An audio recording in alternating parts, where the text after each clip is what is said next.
Welcome back to the Calamity Fargo's playthrough. We are just entered hard mode and we have quite a bit to do, so let's get right into it. The first thing I did was look for the Astral Biome. I would need it here in a bit to farm out Titan Hearts for Titan Heart armor, but first I would kill Wyverns for their Souls of Flight and prep for when we would be able to get wings. After that though, I would return to the Astral Biome to farm for Titan Heart armor. With this very minor prep work done, I would go ahead and move on to our first updated Calamity boss of the run, Cryogen. Cryogen was probably one of my favorite Fargo's DLC's changes. I thought that the rework was incredibly creative and fits with Calamity's lore quite well. It was not only a good boss, but a good introduction to hard mode, as he was still rather hard for this early on. But all of his mechanics were very executable, it would just take time to get adjusted to them.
After beating Cryogen, I would take all of his drops and combine them into the Kelvin Catalyst, a rogue weapon that really was kind of situational. It would only work well on things like the Destroyer because it could hit multiple segments at once, but it was still okay other than that. After making this weapon, Solon would have a quest for us to do, which would involve going over to Permafrost's house and finding a seed in his basement, which we would plant outside of Solon's tent.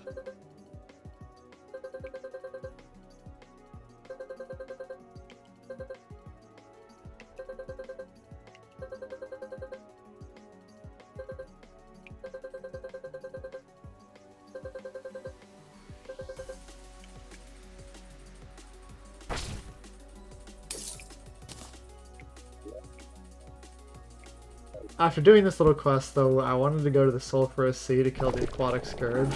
I wasn't even really doing this for the boss drops, I was doing this so that I could get the Acid Rain upgraded and get the good drops from that. So both of these things generally have good rogue weapons.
The last upgrade I would make would be to go to the jungle and find Life Root. I wanted to do this just to amp up my health a bit more so I could take 1, maybe 2 more hits in a fight.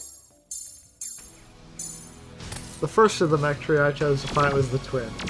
While not too much harder, they were definitely different from what I was expecting, but they still went down just as easy as usual.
After that, the world would finally spawn Orichalcum and Mithril, which I would go collect so I could make an anvil, which would let me have access to a whole new slew of upgrades and items.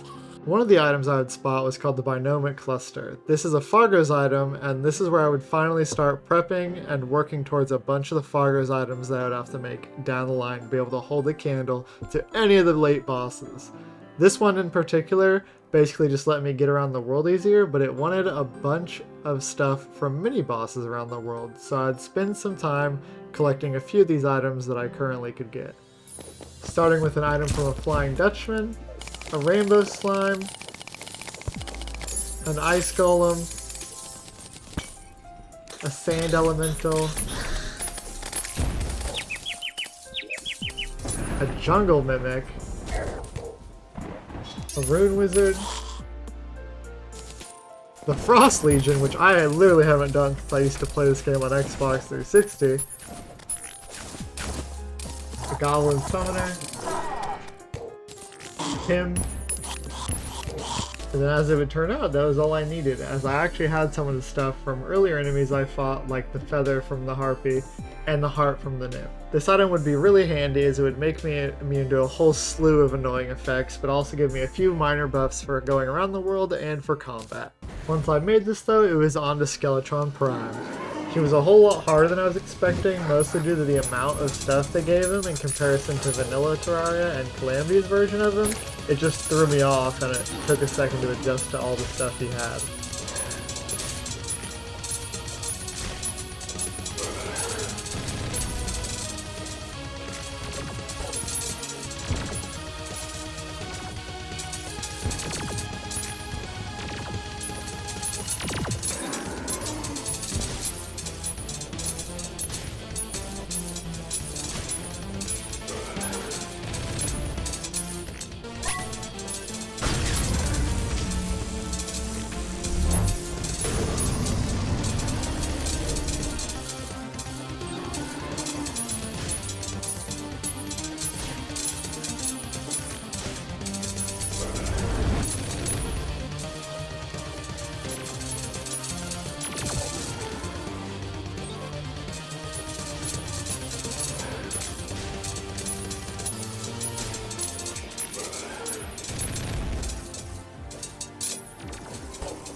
With him dead though, I could go get adamantite and, more importantly, cryonic ore, which would allow me to upgrade our armor set again into the Daedalus armor set. Then it was on to the hardest of the mech trio, the Destroyer. I don't know if it's just Rogue that has issues with worm bosses, or the Destroyer is just that much harder than his normal version, but I was stuck on this guy for quite some time. He keeps some of the mechanics from Eater of Worlds while also adding a bunch onto himself. Doing good damage to him was quite hard because Rogue doesn't have many multi-hitting things, and the things that I did have, the probes would more often than not just get in the way. That being said, I do think it's a very good boss fight, especially the damage check at the very end, where he just starts infinitely circling you. It is very cool.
Once he was dead though, I made a few upgrades, mainly the pickaxe axe and upgrading our boots into angel treads, which would be a pretty decent movement speed upgrade, or collecting some last components to make the Outlaw's Essence, which would be a absolutely massive damage buff, giving me almost 20% increased damage overall. Once this was made though, I'd move into our next boss, Calamitous Clone, and I thought it was a very good fight. It wasn't necessarily very hard, but it was very different and way better than the basic version that they have in Calamity, I think. I've liked how much more aggressive the brothers were and just overall had way more unique moves than normal.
Okay, I haven't been entirely truthful with you all.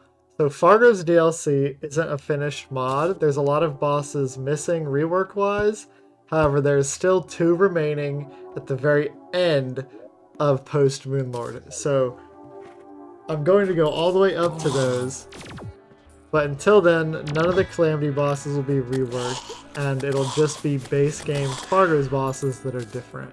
But trust me when I say that those last 2 reworked Calamity bosses are definitely worth the wait. I made some quick upgrades from the Solar Eclipse before returning to the Queen Slime because I completely forgot about her and she was kind of just a pushover now. So nothing much to say about her. But I would move into another Fargo's boss that I kind of forgot, called the Banished Baron. He was very unique. I thought it was very neat to have a boss that forces you to stay underwater, similar to Infernum's Aquatic Scourge, but he wasn't necessarily too hard, just different and neat because of that.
I know we're on a bit of a boss rush here, so I would take a second to make some statues that I forgot to make, such as Aquatic Scourge, or give Permafrost his own house in the ice, before moving on to the Brimstone Elemental.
Once the Brimstone Elemental was down, I went ahead and made a huge house for all the NPCs that like to live in the Hollow.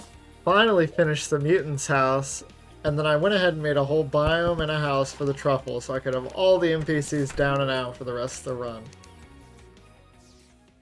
I would then fight the next Fargo's boss called Lifeline. It really wasn't that bad. It's probably easier than most stuff I've been fighting, but it was definitely cool and unique, I think.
After this though, there wasn't that much else to do, so I went ahead and made a Plantera arena before promptly fighting her.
Once Plantera was down, I would quickly upgrade my boots before going and grabbing a huge amount of ectoplasm from the dungeon. I would then move into our next boss, Anahita and Leviathan. Once again, still no Calamity boss changes, so I'll quickly go through this one.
Once they were down, I would upgrade my shield into the Asgard's Valor, which would finally let me be able to dash through enemies with a ram dash, which is significantly better than the Counter Scarf's dodge, allowing me to avoid a lot of damage by straight up dashing through an enemy's melee attack. I would also go ahead and go to the Abyss to grab Luminol for future use. Next up on the boss list was Ashdamorius, who, once again, doesn't have any reworks.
Orius would actually drop a pretty good rogue weapon, which would be the first actually good upgrade I could use in quite some time, although using the weapon was extremely loud. This would also be the time where I stopped making these fancy little statue things.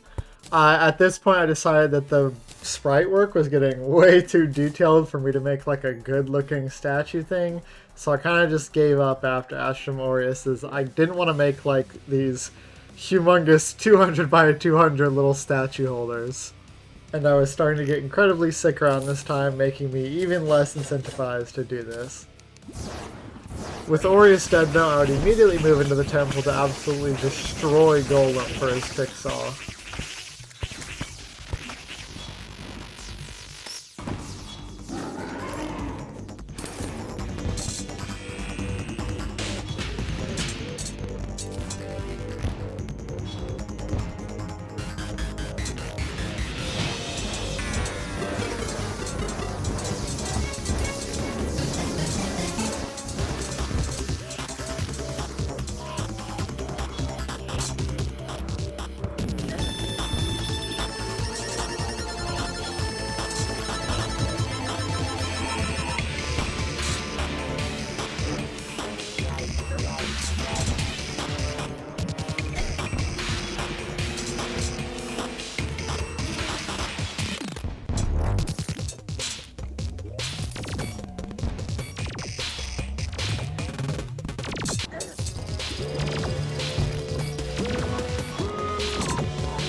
Using this Pixel, I would return to the Abyss to mine Scoria for hydrothermic armor. The main reason I wanted this set was because if I used matching wings, I would get a 10% damage buff with it, which is incredibly good, of course.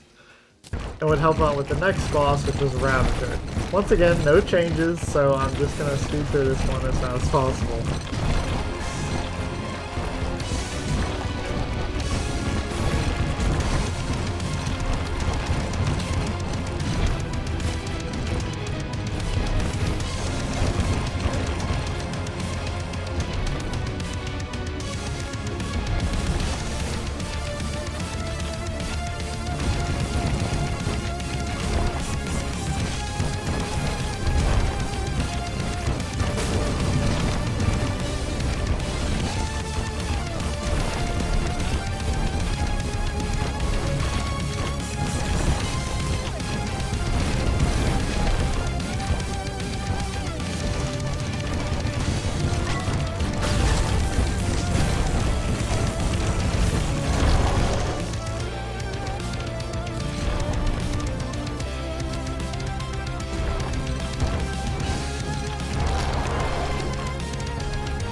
Using this weapon I got from Ravager, I would immediately go into Duke Fishron.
This is one of the last bosses I actually still made a statue for, as I had a template to use from an earlier boss, so I didn't think it would be that bad, and it really wasn't that bad. Coming up towards the end of hard mode now, it was basically just going to be one long boss rush. Rogue was finally strong enough to actually take down bosses pretty easily, and any leftover Calamity bosses were nothing in comparison to vanilla because of Fargo's rework no longer applying to them. So I'd quickly knock out Plague Bearer Goliath before moving on to Empress.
I thought Empress of Light was going to be much worse than she actually was, considering how most other reworks do her, but she was actually relatively well balanced, I feel, for once, and not just an absolute evil boss.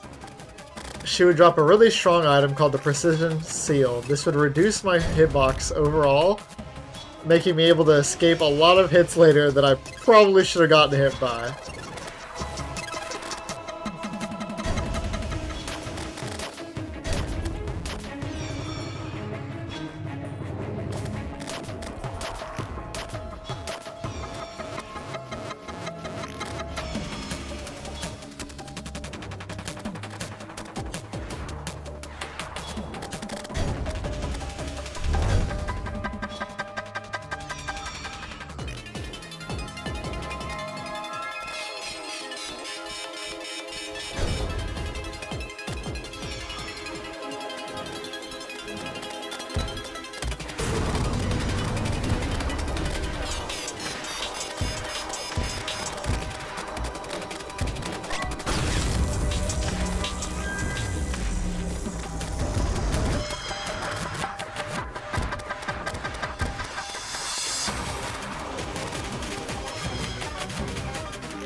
Immediately after Empress would be Lunatic Cultist, who had quite the rework actually.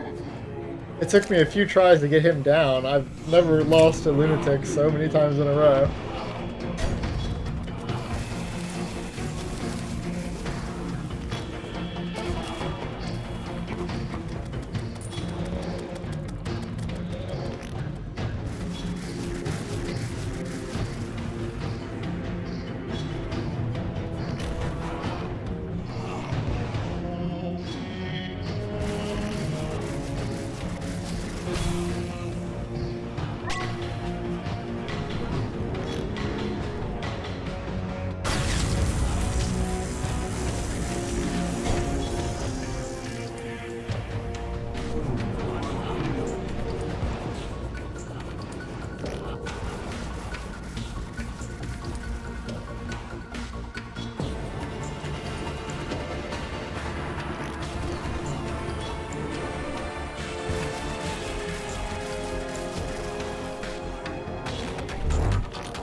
After him, it was time for the pillars. First went Solar.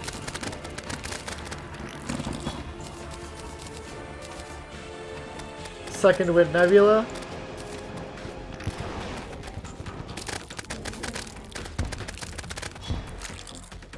Third went Vortex.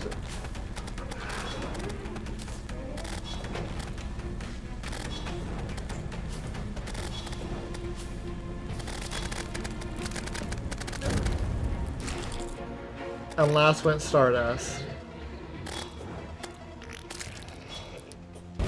I didn't get to make any weapons before being completely annihilated by Moonlord, but that's okay as I had to kill Astrum Deus first for completionist's sake.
Killing Deus would allow me to mine Astral Ore, which would let me craft the Radiant Star, probably the best free Moonlord rogue weapon, in my opinion.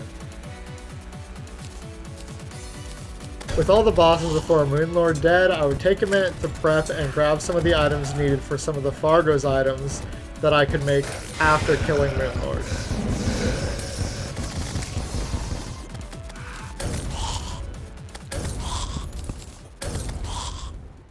Once all that was said and done, though, I could finally move on to the big man himself, Moonlord.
With Moonlord down, we could finally move into the endgame, the most interesting part of this playthrough. However, that'll have to wait for the next video, as there's a whole lot more to cover than I'd like to fit in this one video.